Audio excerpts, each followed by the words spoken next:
morning, my faithful loyal YouTube subscribers. Today is Saturday. It is December the 28th, the year is 2019. Yesterday, I didn't get a chance to do a video because there was so much going on at the hospital with Earl because we're trying to get him prepared to leave for the rehabilitation center on Monday. That's the goal. So if we don't get him there on Monday, it's going to be after the New Year's, the first of New Year's. Now I'm trying to get all this shit done. So I think we got mostly everything done. It's a procedure. He has to have certain stuff. He has to meet certain qualifications to go over to the long-term care place where he's going, and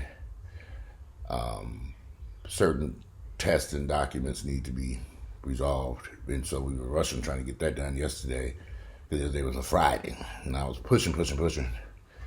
And it just dawned on me. I said, if we don't make it on Monday, he'll spend a few more days at Emory Hospital, which is fine at this point. I was exhausted, and not like I have a lot of help to people who help me. I had to figure this stuff out on my own. So, even when his family members in town, I was hoping that would have been a good situation. It just wasn't. So we'll say that for another fucking day. Family members can be a trip, especially when you're looking at relationships that people always sticking their nose in somebody's personal relationship. I have 5 sisters, a brother, and cousins. Y'all, I don't stick my nose in people's personal business or relationships because it's none of my business. It ain't. And so what I mean by that is, you don't know what's going on in a person's relationship, regardless of what you hear and what's said and what's on. Your views don't fucking matter. My views about somebody's marriage or relationship so I don't never interfere or insert myself places where I don't belong, even if it is my sister, even if it is my brother, even if it is my mother. She's married to some man. I don't get involved in that mess. I say, okay, Miss Mom, I'll call you later. Now, I see you got some marriage problems going on over there. That's the best way to handle any relationship, whether it's friends, family members, or whatever. Mind your business. Don't insert yourself. But if you want to help, go to the person's mate and say, Walter, this is what I'm trying to do. Do you mind? You don't go around the person because you don't like the person, because you heard some bullshit. It's just crazy shit. But that's just how niggas are. So I just ignore it. Anyway, trying to get Earl. Yesterday they did a test so he could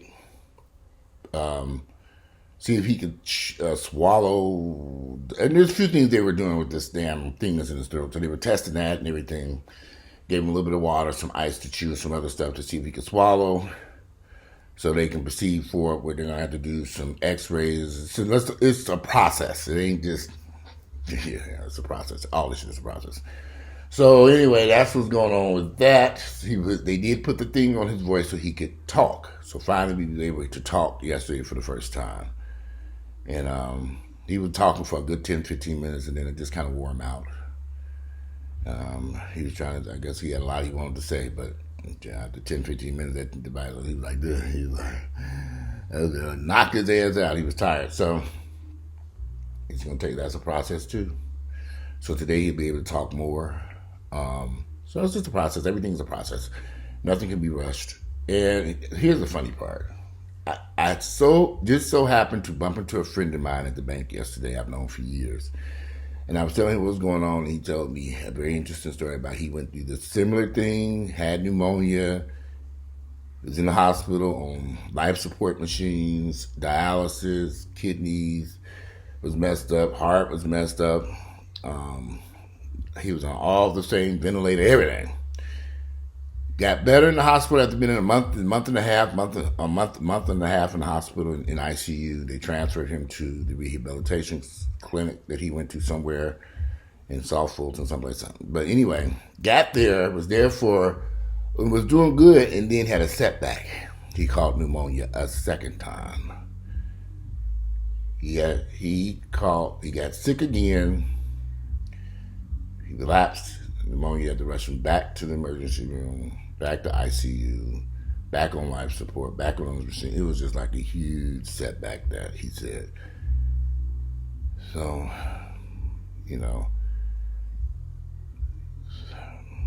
it's a process.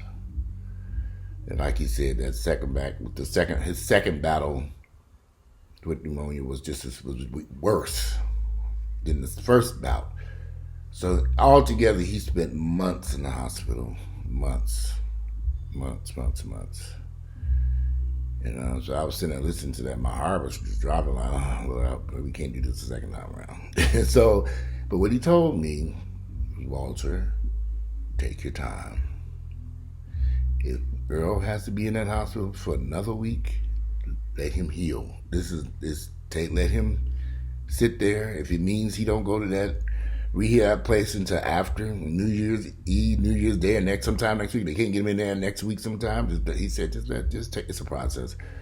I'm just, and that means I just have to be patient. And Earl has to be patient at this point because he wants out. He said he wants food, he wants water. He's been demanding food and water. I'm like, well, he is demanding it, but they can't give him any food or water at this point. So can't do it. So I had to sit there and talk to him last night and explain to him why. He's like, why? I just said, he's very irritated about this and he's angry. But that was just, if that food or water went down the wrong pipe, it set us back. So I had to explain to his sisters and all of them. I said, do not give him no food or no water. I don't care what he over here screaming about. If the nurses don't approve of it and the staff don't approve of it, then he can't have it. So it's just it. So that's where we are. He's doing a whole lot better. A whole lot better. His strength is slowly coming back. He got some strength in his right arm, that left arm, and he can't barely budge it. So I've been exercises with him. I'm gonna get dressed to go up there and we're gonna exercise some work. We're gonna be there. He's gonna be there at least till Monday at this point. So the rehab lady at the hospital, she can only do so much with him there. Because he's still hooked up to so much stuff. But she was working with him yesterday, put him out in the chair. They were going to take him, put him in this chair and then take him outside to get some fresh air just to get him out of there. So that didn't happen because there was so much other stuff going on. And so he was kind of looking forward to going outside of the hospital because he's stuck in that hospital for that same room for 3 weeks now. And most of the time he was sleeping any damn way, so he doesn't remember anything. He doesn't remember nothing. I've asked him, he don't remember nothing. He said he don't remember the emergency room, he don't remember anything. So I said, okay, so that's gonna take some time. In fact, he had bought a Jeep back. Earl bought a brand new Jeep about 6 months ago, early this year. He don't remember this Jeep he got. He talking about this old car. I'm like, car? What car? He's talking about that car he had before. I said, Earl, you don't have that car no more. That car gone. You got a Jeep. He's like, Jeep? What Jeep? I don't have a Jeep. And I said, you do? You have a Jeep, Earl. He don't even remember it. So he got some memory loss. And it's going to take some time. It's going to take some time. Some stuff you remember because he said, I asked him about his bank account. He said, I've been Bank America 20 years. So I said, okay.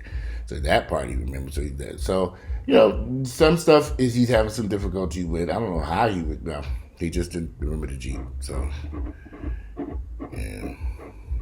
I'll be able to talk with him a little bit more. There was a lot of people in there yesterday. So today when they put the thing in, I could probably talk with him some more before he gets tired. And talk. He was even dancing a little bit. He was dancing a little bit. He was happy. Everything was kind of moving other than the fact that he grouchy. He wants some food. And water, which that ain't happening. Not yet. But he was dancing a little bit. It's been a long year. But over the last few days, I've had 3 friends that I personally knew who died. One was hit by a car running to catch a MARTA bus. I've known Morocco since 1989.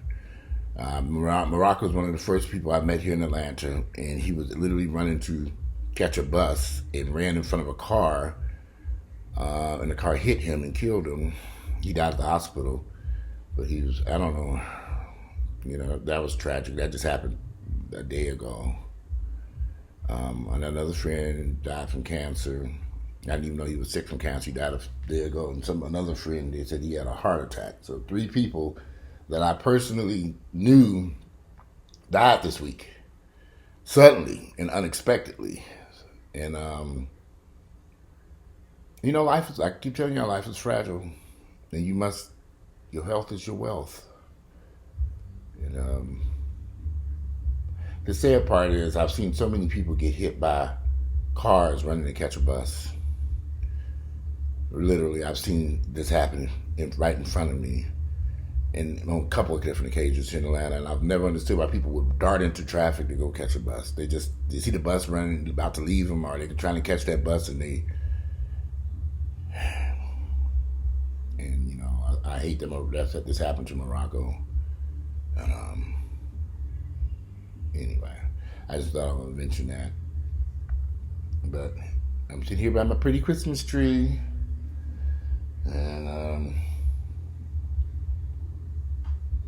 like I said, this has been one of them years where this was probably an interesting Christmas, I'll say the least. It got better as the progress. I'm hoping for a better. I was supposed to be in Miami for Christmas, and I had made all these plans for New Year's Eve and doing none of that stuff came to pass. None of it, literally. But a few months ago, I was researching stuff for Christmas and New Year's Eve because Earl and I haven't been any place on New Year's Eve in years. And we were looking at some stuff, and we were looking at Vegas, we were looking at all kinds of stuff because he hates New York. And plus, it's too cold up in New York. So everything was so doggone expensive. Vegas was the most affordable one. But by that time, we were trying to figure out I wanted to do something for Christmas in Vegas. And he had wanted to spend some time with his family in Christmas and around Christmas in Florida. All those plans got shoved to the side. So, life throws some stuff at you. You just have to deal with it, and so be prepared to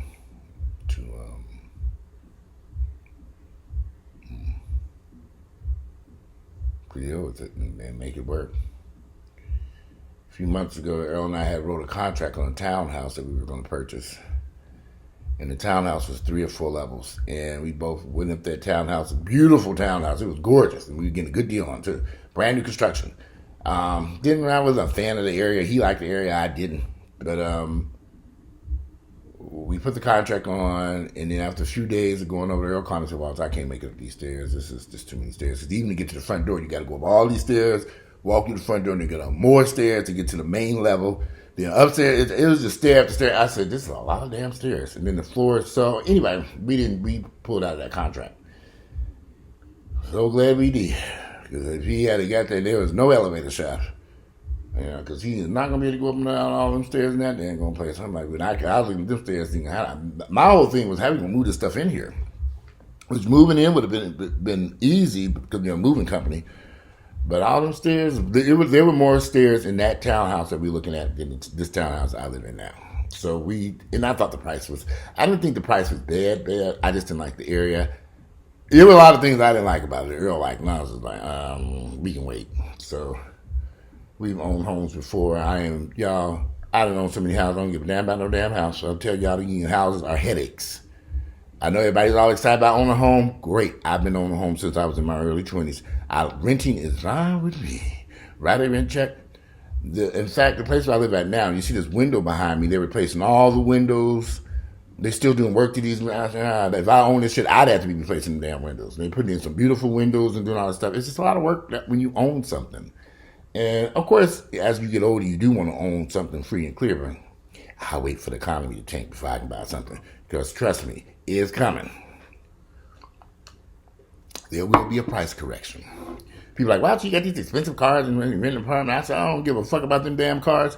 Them cars is cheap in the scheme of things. I can always get rid of a car. I can drive it up to the dealership and say, y'all can have this shit back. These houses and townhomes and that you own, it ain't that easy. And so I've been down that path before. So there's a huge responsibility that comes with owning real estate. I'm at a point in my life where I really don't place I want to own some real estate is in Miami. I could wait on that too.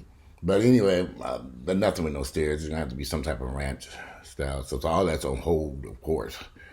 It's ridiculous until I don't know what to make of all this. But, it is what it is.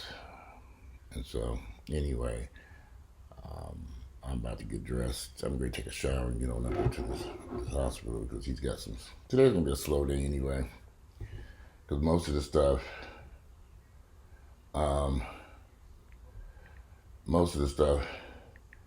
that, most of the stuff that's going on at the, most of the stuff that's going on at the hospital today is going to be nothing because it's like Friday was the day and most, on the weekends ain't much doing it. Plus it's still the holidays and still limited staff. It's just, this is the wrong time of the year to get sick. I'm telling you, because everybody named Mama gone. That wasn't to do, it's just been, well, it's the holidays. People on vacation, people visiting family members, people, it's just a lot of, it's a limited staff at the hospital. And especially during Christmas and New Year's Eve, these weeks people take long vacations. Some people save their vacation time for this period of year because the kids are out of school, and I get it.